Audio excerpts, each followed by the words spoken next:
Alright, so today's lesson is on what makes a good sample, especially when you take a survey we're going to be talking about.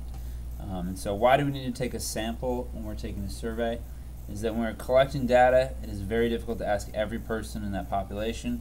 So you want to be able to ask a smaller amount of people and then make a generalization about the findings that applies to the entire population. So we're basically going to take what we find from the sample and we're going to go ahead and estimate what the entire population might think. So first of all, what makes a good sample? We have the larger the sample, the better.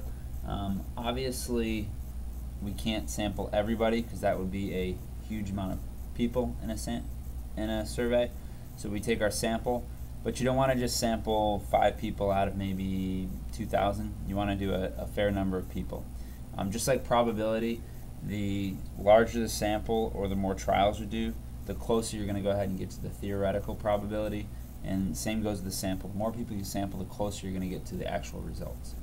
So it also has to try to represent the population as being studied, meaning we don't want to ask adults what the students should eat for lunch. You also have to think about is anything in the sample bias, meaning does anybody have any opinions that might skew the results of it.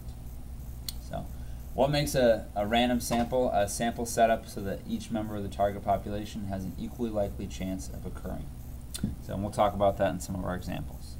So the first thing we need to go ahead and do is we're going to look at some situations and we're going to determine if they are good random samples. Number 1 reads, your teacher is going to give a prize to 10 students in the class. Your teacher puts every student's name into a basket and pulls out one name at a time. So is our sample large enough? Yes, it includes the entire class. Does it represent the population? Yes, it represents the class.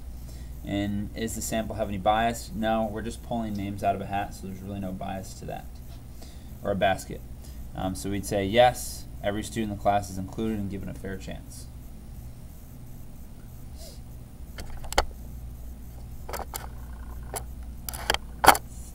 Let's see that a little better. Okay. Alright, so the next one we have is your school cafeteria is going to make some changes in the menu. They asked the first 150 students in the cafeteria what they would change about the menu. So the key to this one is that they're asking about the first 150 students. So yes, 150 students is large enough sample, but does it represent the population being studied? The problem with doing the first 150 is that it could be maybe all 7th graders. Seeing how you guys go to lunch first right now. Maybe next year all the kindergartners are going to lunch first. That wouldn't represent the entire school. So having the first 150 students makes it not a good representation. Okay. Number 3, your school is going to get some new physical education equipment. They ask all the boys in each class what equipment they would prefer. Right away we can say that by asking all the boys in each class, you do not represent the population of girls. So we'd say no, the survey is only asking the boys. And then number 4, the PTA is going to pay for a cultural arts assembly. They ask for 200 randomly selected students in the hallways all over the building. We'd probably say this would be a good sample. We have about 200 people and they are randomly selected and it's all over the school. Okay. Lastly, we have your school is going to have a fundraiser. They ask 5 random students what event they would like to have in order to raise money for the school. It's nice that it's a random students, but the item, just slide this up for you. So it's nice that it's a random selection of students, but what it causes the problem here is our sample is not large enough. 5 students does not have a good representation for our school. So the sample size needs to be larger. So what I'd like you to go ahead and do now, take a look at these right here. Okay, go ahead and pause your video. Go ahead and write down, just like I did, if this is a good sample and why. And then you can go ahead and explain and check your work. So go ahead and take a look. We have the first one. We said for a teacher giving a prize, your teacher puts every student's name in the basket and pulls out. Wrong one, sorry. Let's try again here. Alright, so for our first one, we said your teacher is giving a prize to 10 students in the class and puts every girl's name in the basket and pulls it out.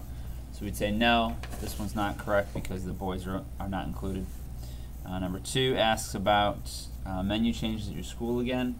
So it's going to ask 20 students randomly selected from each grade level. We'd say yes, each grade level is being represented, and that's a pretty good sample size, about 20 out of 100 students in your grade. Number 3, your school is going to get some new basketball equipment. They randomly select 15 members of the baseball and soccer team to get their opinion. We'd say no, students selected were not part of the basketball team. So maybe some of those students play multiple sports, but you'd probably want to ask the basketball team. Number 4, cultural arts assembly by the PTA. They go ahead and put 10 options in a bag and pull one. We say yes, the option will be selected at random. There's no bias to it. And number 5, your school is going to have a fundraiser. They ask 5 girls and 5 boys from each class to see what events they would like to have in order to raise money for the school. We'd say yes, an equal number of boys and girls are chosen. Should be are chosen from each class. Okay. So that is our what makes a good sample notes.